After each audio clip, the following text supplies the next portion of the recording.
Planning Commission, the conditions that have been placed on the development by both the Planning Commission and the City Commission. There was some disagreement as to whether the Planning Commission had validly waived one of those prior conditions.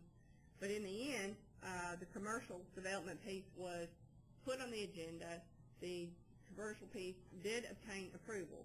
So this was more a disagreement about what was going to be on the agenda and whether the conditions were being validly enforced. From that standpoint, and based on the statement of both Bobby Franklin and Debbie Moss, they stated to me that they don't know what the allegation in Mr. Wright's complaint relates to. They stated that the mayor did not seek any kind of a waiver of a condition.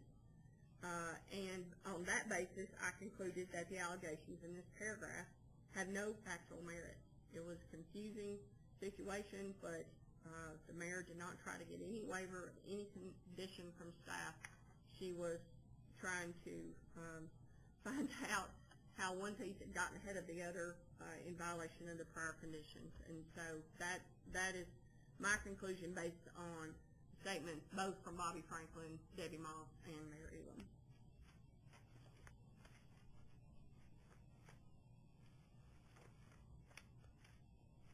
Paragraph 2 of Mr. Wright's complaint, which I don't have in front of me, relates to statements that were made during a public meeting here on April 9th by Mayor Elam. Mr. Wright makes a number of allegations. He indicates that Mayor Elam announced that the city had received another complaint against Mr. Wright by a public works employee. He alleges that this announcement by the mayor violated the personnel ordinance, particularly the confidentiality provisions of Section 14 of the personnel ordinance regarding investigation of sexual harassment complaints. He alleges that her statements violated those confidentiality protections in the personnel ordinance, and that her statements may have the effect of discouraging other employees from reporting incidents of sexual harassment, and that as a result of the mayor's statements, employees that might have otherwise come forward in support of Mr. Wright are now discouraged from coming forward for fear of retribution or retaliation by the mayor. Mr. Wright's complaint alleges that her statements during the public meeting were unethical and trampled on his due process rights to a fair and impartial hearing and his right to be presumed innocent until proven guilty. Based on all of these allegations, Mr. Wright concludes that the mayor's statement violated the ethics code in that she allegedly disclosed information obtained in her official capacity that is made confidential under state or federal law. From a factual standpoint, this was the simplest allegation to sort out because the mayor did make her statements on the record during the commission meeting on April 9th. I've reviewed the text of that. Mr. Wright's allegation here does have a factual basis because she did make a public statement. However, the statements that she made did not violate the ethics ordinance because it did not disclose any information that was confidential under state or federal law. That's what the ethics ordinance says. There was nothing in her statement that indicated any information that was protected by state or federal law. He also alleges in this paragraph that she violated the personnel ordinance. I conclude that she did not violate the personnel ordinance because the Section 14E of the personnel ordinance that talks about confidentiality of sexual harassment complaints indicates that, quote, to the fullest extent possible, sexual harassment investigations will be conducted discreetly, confidentially, and with all due regard for the persons involved. This paragraph also reminds that city records are subject to the State Open Records Act. Therefore, by its language, it indicates that this information, there should be every attempt to keep it as confidential as possible, but that it is subject to state law and public disclosure. So the confidentiality paragraph of the sexual harassment paragraph of the personnel ordinance was not violated by the mayor's comments. But it should be noted that the mayor, and in fact none of the Board of Commissioners or the city manager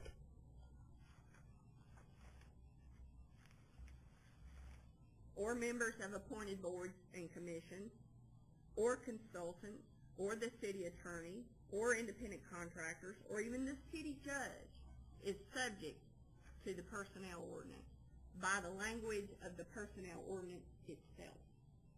So all of those elected officials and appointed positions are in the personnel ordinance itself exempted, and therefore nothing that she said, the prohibitions of the ethics ordinance didn't apply in any regard.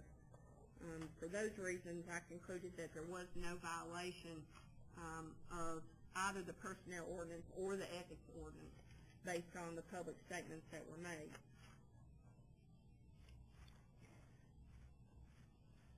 Paragraph 3 of Mr. Wright's complaint asserts that the mayor violated the ethics ordinance in section 109 because that section states that an official or employee may not accept or continue any outside employment if the work unreasonably inhibits the performance of any affirmative duty of the municipal position or conflicts with any provision of the municipality's charter or any ordinance or policy. There are 3 specific allegations in paragraph 3. Mr. Wright asserts that Mayor Elam's employment by Commercial Realty Services, a Tennessee developer with an active project in Mt.Juliet, has inhibited her performance of her duties as mayor. He asserts that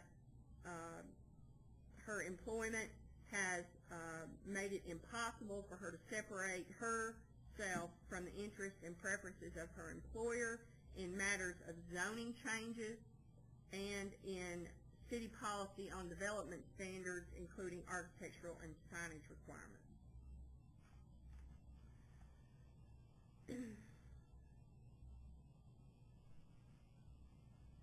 A lot of the statements by the city personnel, particularly Rob Shearer, Bobby Franklin, and Hatton Wright, indicated to me that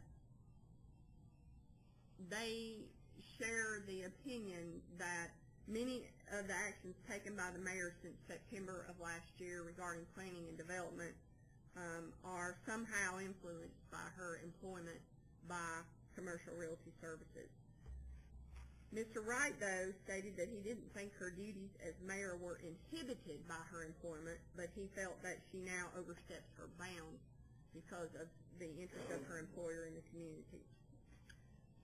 Mr. Wright acknowledged the recent disclosure by the mayor during Board of Commissioner meetings regarding annexation and rezoning the property owned by CRS as an example.